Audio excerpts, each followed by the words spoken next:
desde todas las ópticas, como candidato, como senador, como ciudadano, como acusador, como víctima, como todo. Así que me da mucho gusto tenerlo de nuevo, doctor Cepeda. Bienvenido aquí a Caracol Radio 10 AM. Vanessa, es un gusto también y mi gratitud por este espacio para dialogar. Yo quiero preguntarle, ¿cómo ha vivido usted estas horas, estos días posteriores, después de un litigio tan largo, supongo que tan extenuante también? Usted tuvo en algún momento un tema de salud complicado en la mitad de todo esto. ¿Cómo lo ha vivido? Pues no he tenido mucho tiempo, para serle sincero, para realizar una especie de reflexión detenida sobre todos estos hechos, pero por supuesto, luego, como usted bien dice, de tantos años de litigio, de enfrentamiento, de un proceso judicial que también ha tenido ribetes políticos y que ha para nosotros significado una cadena de persecuciones, pues por supuesto es satisfactorio, es un motivo de complacencia esta decisión que creemos honra nuestra dignidad y nuestros derechos. Y también yo creo de alguna manera pues a otras víctimas les envía un mensaje y a la sociedad colombiana favorable. Y es que por la vía de la justicia efectivamente podemos encontrar la verdad. Esa es nuestra interpretación. Ahora, también se lo digo claramente, sin ningún triunfalismo, sin ninguna arrogancia. No creo que ese deba ser el espíritu con que un asunto de esta naturaleza se aborde. ¿Cómo así que ese no debe ser el espíritu? ¿Cuál espíritu? ¿A cuál se refiere? Al del triunfalismo. No queremos, y ahora le hablo desde mi perspectiva, de asumir esto como una especie de victoria que vamos a celebrar con arrogancia. No ha sido esa nuestra actitud. ¿Un poco de revanchismo hay ahí detrás? No, precisamente es eso. No es esa la actitud que queremos. Queremos una actitud, por el contrario, reflexiva, ¿no? Desearíamos que esa fuera la reacción a esta decisión, tanto de la sociedad como del propio condenado. Digamos que ahí hay una gran polémica, y es ¿por qué termina el expresidente Uribe preso? El argumento principal para que una persona vaya a la cárcel es que haya riesgo de fuga. ¿Usted cree que había riesgo de fuga para que Álvaro Uribe terminara en prisión domiciliaria?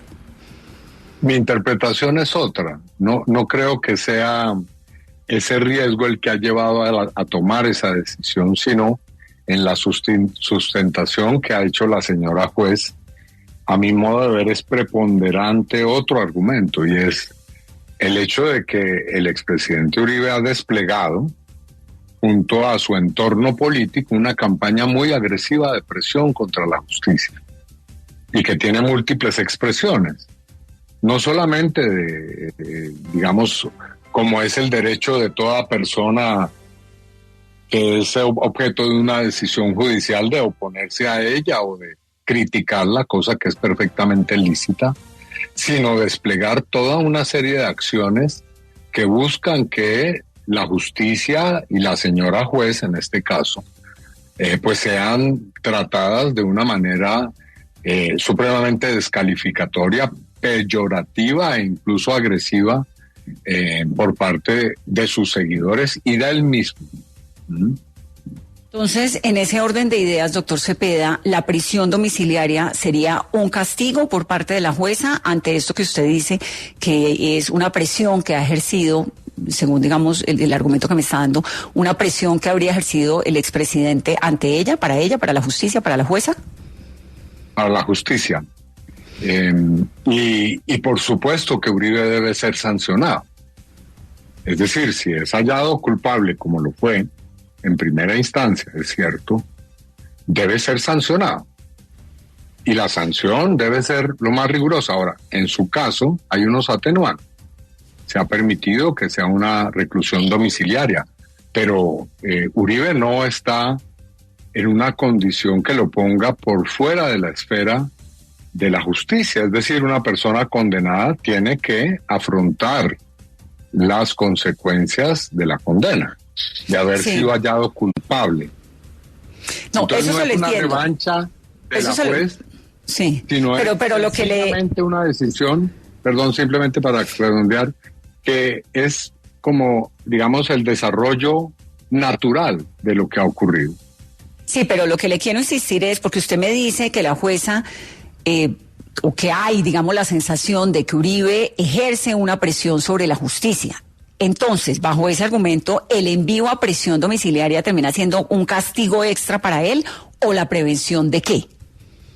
Pues, obviamente, una persona que ejerce, es decir, primero, una persona que es condenada por intentar engañar la justicia, porque el delito de fraude procesal consiste en intentar engañar a los jueces, en mentir, en a través de falsos testigos o falsificando documentos, manipulando evidencia, intentar que los jueces caigan en posiciones erróneas al momento de tomar decisiones, y que encima de eso, cuando es descubierto y es puesto en evidencia, continúa en una labor para obstruir, influir, presionar a la justicia, obviamente debe ser pues puesto en una situación que limite al máximo esa acción. Y yo le recuerdo, Vanessa, que no es la primera vez. El expresidente Uribe ha tenido una relación agresiva con la justicia. Desde la época de el momento en que fue juzgado su primo, cuando osó intervenir a la sala penal de la Corte Suprema con micrófonos. Entonces, esas son situaciones que de ninguna manera pueden ser toleradas y deben ser evidentemente contrarrestadas de la manera más eficaz. Doctor Cepeda, pero si el argumento de que el expresidente Uribe ejerce presión sobre la justicia es real, ¿esa misma presión no se puede ejercer desde la prisión domiciliaria? Sí, pero es un delito. Es decir, poderse se puede, pero si lo hace, puede complicar más su situación todavía. Claro, delinquir siempre es posible, eso lo hemos visto, pero evidentemente a la justicia hay que respetarla. Y los primeros que deben respetar la justicia son las personas que están en un juicio. Nosotros hemos sido muy cuidadosos en ese sentido.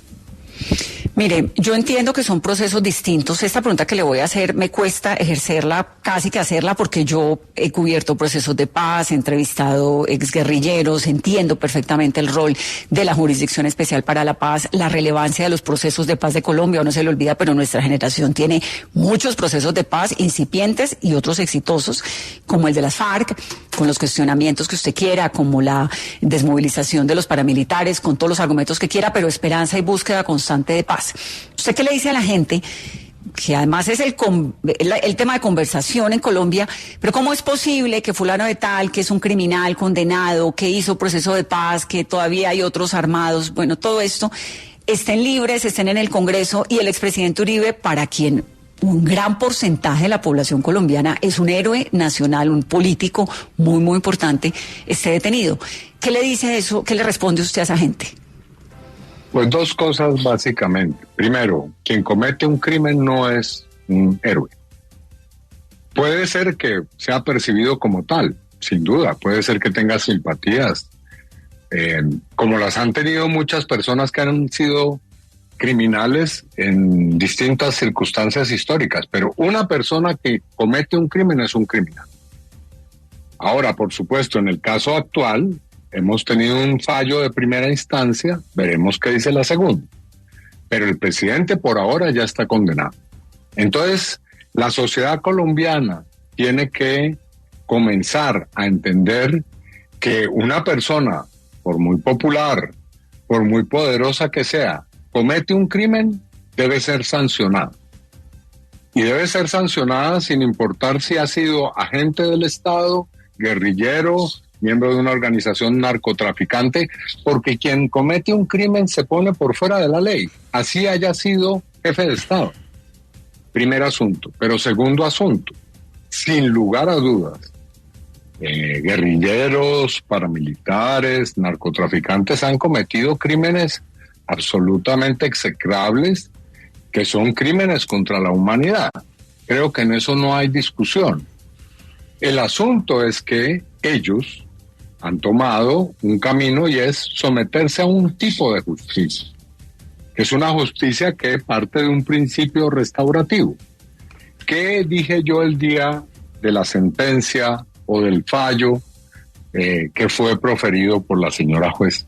Bueno, ¿por qué no pactamos un mecanismo, no para Uribe, en general para quienes han tenido un rol dirigente de máxima responsabilidad en el Estado o en la sociedad colombiana, para que también sea posible que ese camino restaurativo aplique?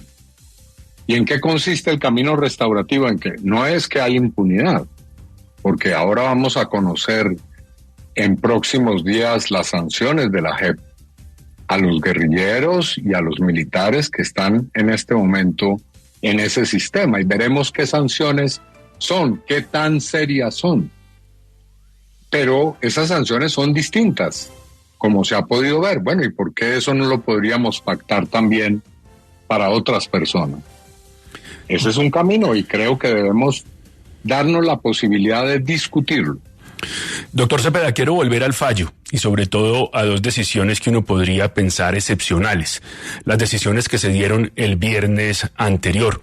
Una, el monto de la pena, que para mucha gente fue exagerado, sorpresivo, incluso por encima del pedido por la Fiscalía, lo cual es extraño en cualquier proceso penal. Y lo otro, el cumplimiento inmediato de la pena, que mucha gente ha dicho también tiene un carácter excepcional porque la sentencia todavía no está en firme si se va a dar una apelación en el Tribunal Superior de Bogotá. ¿No le parece que esas dos decisiones de alguna manera pusieron en cuestión todo lo que se había dado en la lectura, esa larga lectura del sentido del fallo el miércoles? Si esto no fue un poco exagerado y puso a pensar a la gente aquí hay un fallo más político que jurídico. No, yo creo que son decisiones acordes a la gravedad de los hechos.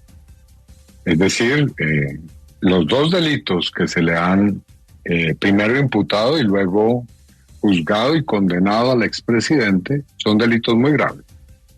Y no es un delito cometido una vez, no. Son delitos que son cometidos repetitivamente. Eso es lo que se llama un concurso homogéneo o heterogéneo en el lenguaje del derecho penal. Es decir, es montar un aparato para no solamente hacer un acto criminal, sino hacerlo múltiples veces. Entonces eso es muy grave, más si la persona que lo ha cometido ha detentado un poder en la sociedad, y en este caso eso es innegable. Ahora, con relación a lo primero, ya creo que presenté un argumento, y ese argumento creo que es válido. No se puede permitir que una persona que hace parte del Poder Judicial sea sometida a semejante persecución tan feroz como la que hemos visto en estos 2 últimos meses, para no ir más lejos. Perdón que lo interrumpa, Pascual, pero es que a propósito de lo que está diciendo el doctor Cepeda, tengo una pregunta sobre la jueza. En ese episodio del viernes anterior, doctor Cepeda, es decir, claramente los fallos hay que respetarlos, pero uno puede opinar y preguntar y cuestionar al respecto. A mí personalmente me llamó mucho la atención escuchar a la jueza diciéndole al expresidente Uribe, cállese, expresidente. Me pareció que se salió del honor de su toga. Lo mismo que meter a un hijo del presidente Uribe que no tiene nada que ver con el proceso, nada que ver, y hablando de gallardía. ¿Eso le parece que se salió de tono la jueza? ¿Eso no le ayuda al proceso, o sí? No, yo vi otra cosa. Yo vi al expresidente por fuera de la ropa, por decirlo de alguna manera, y en un tono supremamente agresivo, lo cual no es inusual en él. Él, cuando pierde los estribos, actúa de una manera supremamente agresiva. Bueno, pero digamos, son también escenarios en los cuales se dan pasiones, emociones. En general, yo creo que las audiencias que han podido ser vistas, seguidas atentamente por la opinión en estos meses, han sido respetuosas y se han hecho con digamos, el debido proceso y las garantías necesarias. Ahora, el señor Tomás Uribe, basta leer su cuenta para entender por qué el reproche que ha hecho la señora. Yo no voy a hablar de las agresiones contra ella, yo le puedo hablar de las agresiones contra mí como víctima de este proceso. El señor Tomás Uribe, digamos, diariamente está diciendo que soy un narcotraficante. Eso no es una crítica, eso no es un reproche, eso no es una discusión, no es una calumnia. Yo no he respondido a eso. Pero ¿a cuenta de qué un ciudadano puede acusar a otro de esa manera? Entonces no, aquí no hay licencia para esa clase de conducta. Y me parece muy adecuado que se diga claramente. Doctor Cepeda, yo sé que esta no fue una decisión suya, una decisión de cuándo sale el fallo, porque este proceso ha tenido muchas vicisitudes, digamos, pero ¿a usted de alguna forma le parece inconveniente que la decisión definitiva se haya dado en este proceso, en este momento político, en este momento electoral? ¿Usted cree que eso hace más difícil la credibilidad en un fallo en derecho, que hace más complejo todo el escenario que rodea el proceso, incluso los cuestionamientos sobre la juez? ¿Qué opina usted del momento en que se da y de cómo eso puede afectar, como le digo, la legitimidad del fallo? No creo que afecte su legitimidad porque no es una situación planificada. Este es un proceso que ha tenido infinidad de vicisitudes, lleva 13 años, estaba a punto de prescribir. El día 16 de octubre prescribe la acción penal.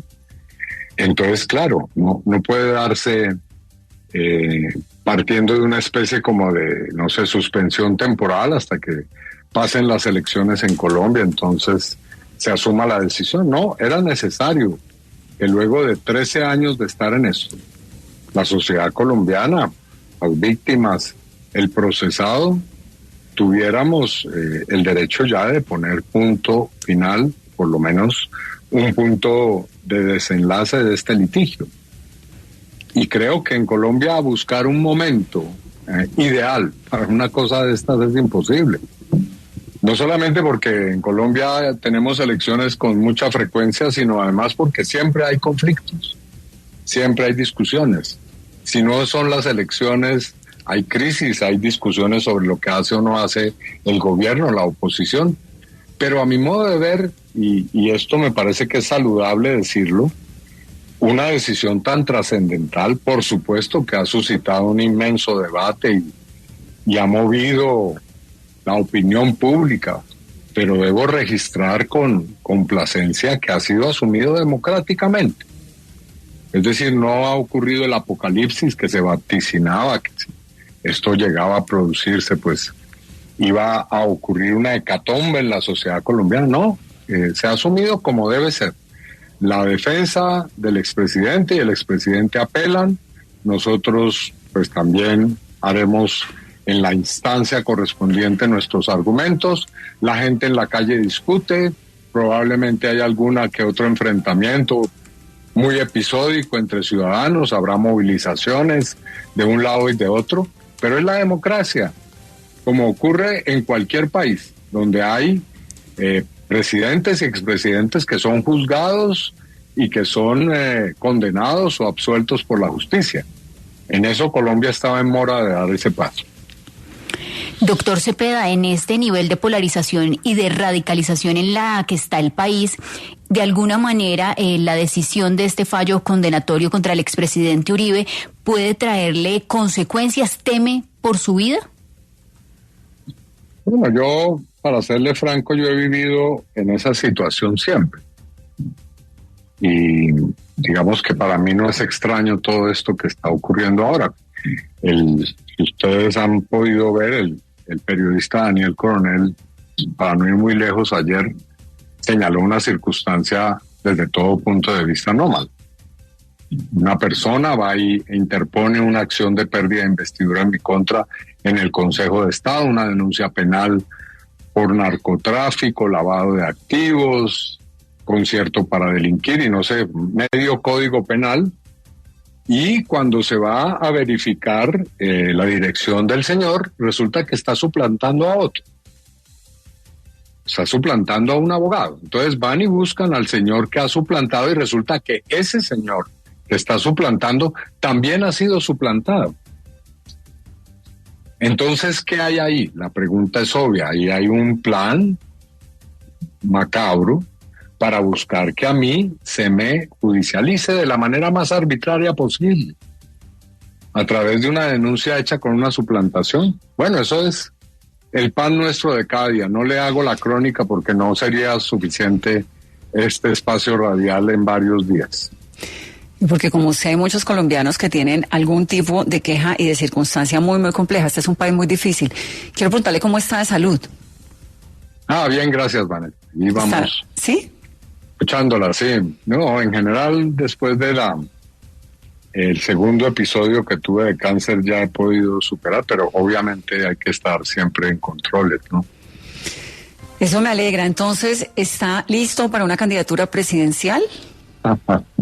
No, eso uno nunca está listo, ni sano ni enfermo. Y es para mí una decisión supremamente difícil. Puede ser que para algunos esto suene realmente como parte de una especie de puesta en escena, no, pero yo sí me la tomo muy en serio. He visto lo difícil que es ejercer la jefatura del Estado, no solamente por la situación actual, sino porque he estado cerca por distintas circunstancias también a otros gobiernos y a otros presidentes y sé cómo es digamos, ardua, difícil, incomprendida y a veces imposible de realizar de una manera óptima la responsabilidad de ser jefe de Estado. Así que una decisión de tal calado no me la tomo a la ligera. ¿Hasta cuándo tiene tiempo para decidir? No quiero pensar en ese momento, es decir, estoy tratando de dilatar ahí sí al máximo esa decisión, ¿no? Pero llegará un momento en que la deba tomar, no sé cuándo será, me imagino que próximo mes o no sé, algún momento tendré que ya decir con claridad porque tampoco puedo en eso ni de cara al pacto histórico ni a la gente que ha depositado pues su confianza en mí mantener esa decisión indefinida. Creo que para entrar a la consulta del Centro Democrático tiene tiempo hasta el 26 de septiembre. El pacto histórico. Sí, esa es la fecha límite, ¿cómo no? ¿Y vamos a saber antes de esa fecha si decide aceptar pues, la candidatura? Esa es la fecha límite, claro, antes de eso, sí. Pero no sé si el 26 en la mañana, por ejemplo. ¿Por qué no? Diré si sí o no. No, porque como le digo, no, yo quiero examinar con mucho detenimiento y reunir todos los elementos para tomar una decisión que sea lo más justa posible, no solamente para mí como individuo, como dirigente político, sino sobre todo para el pacto histórico y sobre todo también para el país, porque si uno se mete en eso es porque entiende que si llega a ser elegido, pues tendrá que gobernar para Colombia, ¿no? Para todos los colombianos. Y obviamente pues claro, aquí la pregunta hay que hacérsela en serio, ¿no? Esto es para representar a los colombianos, ¿no? Lo está pensando, Carolina. El doctor Cepeda está evaluando, está escuchando, lo está pensando y está esperando en tomar esa última decisión. ¿Qué le hace falta, doctor Cepeda, para poder decir sí, voy a ser candidato a la presidencia y voy a participar en la consulta del pacto? Esta es una decisión que tiene múltiples aspectos. Tiene digamos, un aspecto personal. Tengo que dar cuenta a la opinión pública si llego a tomar esa decisión que estoy en una condición médica y de salud óptima para poder asumir esto de una manera clara. Como lo he dicho, en este momento tengo diagnósticos que son muy favorables, son de total normalidad, pero quiero que esa decisión tenga un componente de no haya lugar a dudas sobre el particular, y eso tiene su proceso. Pero también tiene aspectos políticos, que son, digamos, estos médicos son muy claros porque no dependen de mí, es una decisión científica, de alguna manera. La otra es la más compleja, es decir, hay unos candidatos que ya están haciendo aquí un ejercicio, quiero escucharlos, quiero escuchar a mí en movimiento político, quiero escuchar a gente que no es de mi movimiento político, en fin, sopesar como se toman las decisiones serias en la vida. Bueno, pues Pascual, creo que tenemos candidato en el tintero, por lo menos. Pues sí, el tiempo está corto para esa decisión. Espere que él está hablando. Estamos en la precandidatura. Exactamente, póngale No, tres, no tiene, póngale tres no, pre adelante. No, o dos, pues. pre, dos. es que no tiene tanto tiempo. Estamos a, ¿hoy es agosto qué? Agosto 5, 6, 5. Tampoco es que tenga pues 3 años, ¿no? Sí.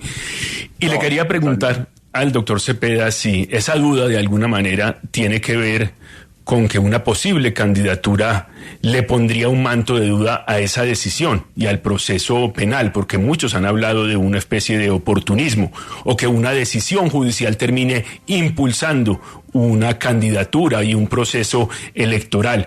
Pienso un poco en lo que pasó en Brasil con el juez Sergio Moro, que después terminó en el gobierno Bolsonaro y la gente comenzó a cuestionar el juez que en primer momento condenó a Luis Ignacio Lula da Silva y se mezcló la política y las decisiones judiciales y eso fue perjudicial. ¿Esa es una de las cosas que lo hace dudar? No, no es eso porque primero ya estamos en un momento de la decisión judicial que a mi modo de ver permite absolver ese tipo de sospechas. Pero en segundo lugar porque yo soy una figura pública. Es decir, mi vida política tiene muy diversos momentos, ¿no?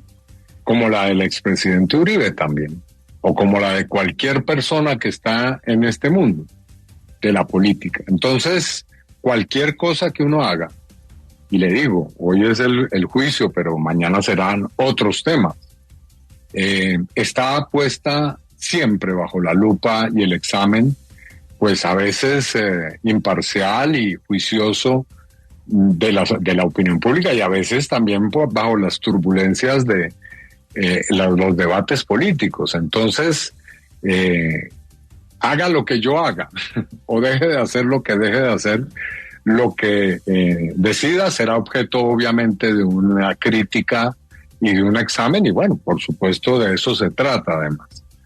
Para eso estamos. ¿No? Se mete en esto es para eso. Sí. Doctor Cepeda, ¿cuándo fue la última vez que habló con el presidente?